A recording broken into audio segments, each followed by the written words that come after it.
मित्रों, आज के समाज में हम सबसे अधिक महत्व देते हैं अर्थशास्त्र को। और अर्थशास्त्र के बारे में जो हम चिंतन करते हैं तो पाते हैं कि ऋग्वेद के श्री सूक्त में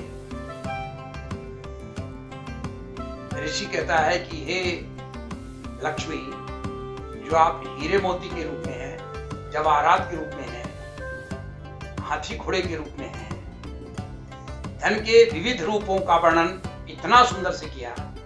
इन विविध रूपों में जो देवी हैं, ये लक्ष्मी जी हैं, वो हमारे राष्ट्र में आए, हमारे समाज में आए, हमारे परिवार में आए, हमारे कुल खानदान में रहे और यहां से जाए नहीं।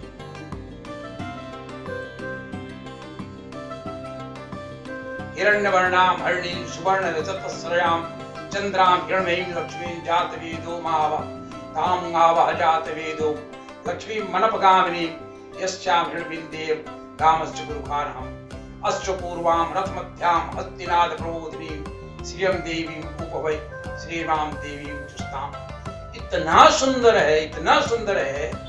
सारी सृष्टि में अर्थशास्त्र का पहला और उत्कृष्ट चिंतन श्री सूक्त में है, ऋग्वेद के श्री सूक्त। और इसको ठीक से रोज गाएं और गाकर के हवन करें और हवन की विधि को जान लें। जो अभिमंत्रित अग्नि में कुछ खास पदार्थ जो यज्ञ के लिए है, ऐसा नहीं कि कुछ भी डाल दें। आप एक बात जान लें, आग में जब टायर जलाते हैं तो उसका धुआं कैंसरस होता है, कैंसर करता है और आपको ठीक नहीं लगता। और उसी आग में, यदि गाय के कंडे की आग में या आम की लकड़ी की आग में, प्रज्वलित अग्नि में आप गाय का घी और तिल और जौ और अक्षत और 2-4 लकड़ी जो उसमें है, समी है और मदार है और ये सब है, आप पाएंगे सब एंटीऑक्सीडेंट से युक्त हैं। और यही नहीं, अभी तो हम बहुत कम जानते हैं कि इनमें कौन कौन से उनके केमिकल तत्व हैं और उनसे क्या क्या निकलता है, लेकिन वो मन को प्रसन्नता से भर देते हैं। और जो सूक्ष्म माइक्रो ऑर्गेनिज्म है, वो कीड़े जो प्रकृति में हैं और सबको रहने का अधिकार है, रहना चाहिए, सबका इकोसिस्टम में बहुत बैलेंस के लिए उनका बहुत महत्व है। वो चाहे माइक्रो ऑर्गेनिज्म हो और चाहे जो, इन सब को ध्यान में रखते हुए जब इस तरह का आप करते हैं तो आपको सब कुछ मिलता है। बहुत अच्छी खेती होती है, बहुत अच्छी दवाइयाँ होती हैं, बहुत अच्छा स्वास्थ्य मिलता है, बहुत अच्छी साधना होती है, बहुत अच्छी मेधा आती है और संपत्ति की कोई कमी नहीं। जब टाइम्स ऑफ इंडिया के फ्रंट पेज में हम देखते हैं कि 1000 करोड़ का एक हीरा निकल रहा है, तो मुझे लगता है कि कितना सुंदर है। हमारे पुरखों ने लिखा उसको कि हरि हो हिरण्यवर्णाम हरिणी सुवर्ण रजतस्रजां। हिरण्यवर्ण, हिरण्य का मतलब ही हीरा होता है। हीरा शब्द भी हिरण्य से निकला है।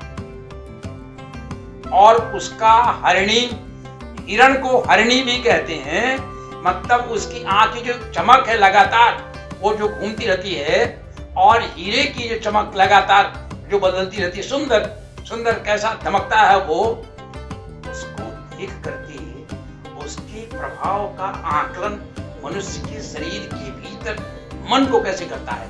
और मैं तो देख रहा हूं कि अलग अलग तरह के ये जो हीरे मोती जवाहरात है, सोना है, चांदी है, इन सब का प्रभाव मनुष्य के जीन पर पड़ता है। आज रिसर्च नहीं हो रही है या कम हो रही है, लेकिन 15-20 सालों 25 सालों में आप देखिएगा इस विषय में बहुत रिसर्च होगी कि इनका प्रभाव क्या पड़ता है।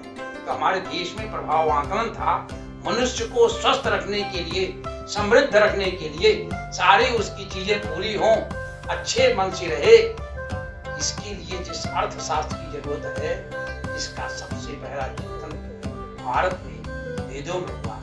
मेरा ये कहना है तब से लेकर के आज भी उसको पढ़ें, देखें और कुबेर की साधना करने के साथ ही लक्ष्मी और गणेश की भी साधना करें। जगत गुरु शंकराचार्य ने स्वर्ण वर्षा करने के लिए मंत्र लिखा और स्वर्ण वर्षा